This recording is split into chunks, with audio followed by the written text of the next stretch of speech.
کیا قبروں پر پھول ڈالنا یا چادر چڑھانا یہ جائز ہے؟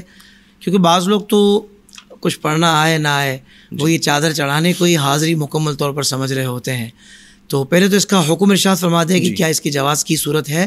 اس میں بھی قدر تفصیل اگر آپ مجھے اجازت دیں تو دو طرح کی بات کرنا چاہوں گا. اول تو جو قبر پر چادر ہے یہ ہر شخص کی قبر پر نہیں چڑھائی جائے گی. اچھا، یہ لازم یاد کر لیں. عوام پر بھی لازم ہے اس بات کا خیال رکھیں کہ ہر شخص کی قبر کے اوپر چادر نہیں آئے گی. چادر صرف ایسی قبر پر آئے گی جس کے بارے میں مسلم ہو کہ یہ واقعی اللہ تبارک و تعالی جل وعلا کا ولی ہے. اور اس پر علامہ نابلسی رحمۃ اللہ تعالی علیہ نے کشف النور میں لکھا. آپ فرماتے ہیں اس کی سبب اس کی جو وجہ ہے وہ یہ ہے تاکہ عوام کی قبور سے اولیاء کرام کی قبور کا امتیاز ہو جائے. صحیح معلوم ہو جائے کہ یہ اللہ کا کوئی مقرب بندہ ہے، یہ صاحب ولایت ہے، یہ ولی ہے. اس لیے امتیاز کرنے کے لیے اسی قبر کے اوپر اگر چادر ڈالی جائے تو یہ جائز ہے. تو وہ بھی پھر ایک چادر کافی ہے؟ ایک کافی ہے، اور وہ ہونی چاہیے جس کے اوپر کلمات قرآن عزیز نہ لکھے ہوں. اللہ اکبر. سادہ ہونی چاہیے. اچھا، اس لیے کہ آپ دیکھیں جس وقت وہ چادر چڑھائی جاتی ہے وہ آتی ہے پاؤں کی طرف، نمبر ایک. ایسے ہی جو دیکھیں اس کے اوپر جو ذرات ہیں، وہ جو تلہ اس کے اوپر لگا ہوتا ہے، وہ چمک وہ گرتی ہے جس وقت آپ اتارتے ہیں پہنتے ہیں. آپ اس کو نسبت تو ہے نا قرآن عزیز کی آیات کے ساتھ. دیکھیں ائمہ کرام فرماتے ہیں جس وقت آپ نے مسجد کی دیوار پر آیات قرآنیہ منقش کی اور ضرورت آ گئی اس دیوار کو منہدم کرنے کی، تو آپ خیال رکھیں اب یہ جو منقش آیات ہیں یہ اگر زمین پر ایسے ہی عامیانہ انداز میں گریں گی تو یہ بے حرمتی ہے. بالکل ٹھیک.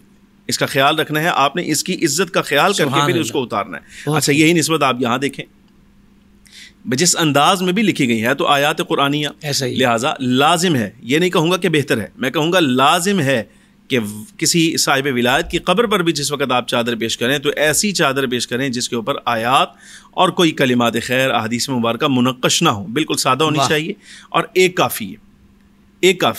ایک میں پیغام آپ کو پیش کرنا چاہوں گا آپ کے توسط سے پوری دنیا کو. دیکھیں آپ یہ چادریں جتنی چاہے لے جائیں، صاحب مزار کی قبر پہ آپ ڈھیر لگا دیں. میں یہ آپ کو کہہ رہا ہوں کہ ایک چادر اس لیے کافی ہے تاکہ ان کی قبر مبارک کا امتیاز ہو جائے عام آدمی کی قبر سے. بالکل ٹھیک ہے، وہ ہمارا کام پورا ہو گیا. اب اس کے بعد جو اضافی چادر آپ پیش کرنا چاہتے ہیں، میں کہوں گا اس کی تعلیمات یعنی صاحب مزار کی تعلیمات میں سے بھی یہ ہوگا، اگر آپ ان سے پوچھ لیں تو وہ یہ کہیں گے کہ ہماری قبر پر یہ دوسری اضافی چادر ڈالنے کے بجائے بہتر ہے کہ اس کا کوئی لباس لے کر جو مستحق ہے اس لباس کو اس مستحق کو دے دو.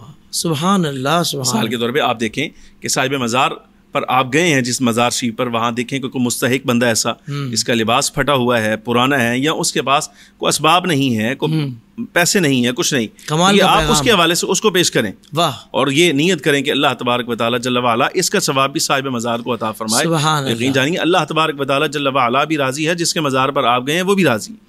بجائے اس کے کہ چادر آپ پیش کرتے رہیں 1 2 4 6، وہ صاحب مزار رحمۃ اللہ تعالی علیہ کو اس کی ضرورت ہے ہی نہیں. اللہ تبارک و تعالی جل وعلا اس کی عزت کا خود محافظ. ایک بات تو یہ ہو گئی. دوسرا رہ گیا پھول ڈالنے کے حوالے سے گزارش. تو یہ بلا امتیاز، یعنی صاحب مزار ہو یا کوئی عام مومن، ہر ایک شخص کی قبر کے اوپر کوئی بھی ایسی شے جس کے بارے میں آپ کو معلوم ہے یہ تر ہے، اور چونکہ اللہ تبارک و تعالی جل وعلا نے قرآن عزیز میں یہ نظریہ عندیہ خود ارشاد فرمایا ہے وَإِن مِّن شَيْءٍ إِلَّا يُسَبِّحُ بِحَمْدِهِ وَلَٰكِن لَّا تَفْقَهُونَ تَسْبِيحَهُم. کائنات کی کوئی شے ایسی ہے ہی نہیں جو اللہ کی تسبیح نہ کرتی ہو. ہاں تم اس کی تسبیح سے واقف نہیں ہو، تمہیں معلوم نہیں، تم اس کی تسبیح کو سمجھ نہیں سکتے. اچھا، یہ اندیا دے دیا. سرکار دو عالم صلی اللہ علیہ وسلم سے ثابت ہے، امام الانبیاء صلی اللہ علیہ وسلم نے ایک شاخ کے دو ٹکڑے کروائے، ایک شخص کی قبر پر لگایا، دوسرے کی قبر پر لگایا. اور یہ وہ صاحبان قبور تھے جن کے بارے میں سرکار اس سے پہلے یہ فرما چکے کہ یہ عذاب کی کیفیت میں مبتلا ہے. ان میں سے ایک شخص وہ تھا جو پیشاب کے چھینٹوں سے بچتا نہیں تھا، اور دوسرا وہ جو چغلی کھاتا تھا. نبی پاک صلی اللہ علیہ وبارک وسلم نے خود، یعنی آپ یہ اندازہ فرمائیے، پہلے ان کے مبتلا عذاب ہونے کا اندیہ بھی ارشاد فرمایا، پھر اس کے بعد یہ دونوں چیزیں لگا کر ساتھ ارشاد فرمایا جب تک یہ شاخیں تر رہیں گی اللہ تبارک و تعالی جل وعلا ان کے عذاب میں تخفیف فرما دے گا. تو اب اگر مثال کے طور پہ کسی کو شاخ ملتی ہے وہ لگائے، اگر پھول ملتے ہیں تو پھول بھی ڈال دیے جائیں، لیکن ڈالیں اس نیت سے کہ اللہ تبارک و تعالی جل وعلا ان کی تسبیح کی برکت سے صاحب قبر کو جو ہے وہ عافیت عطا فرمائے.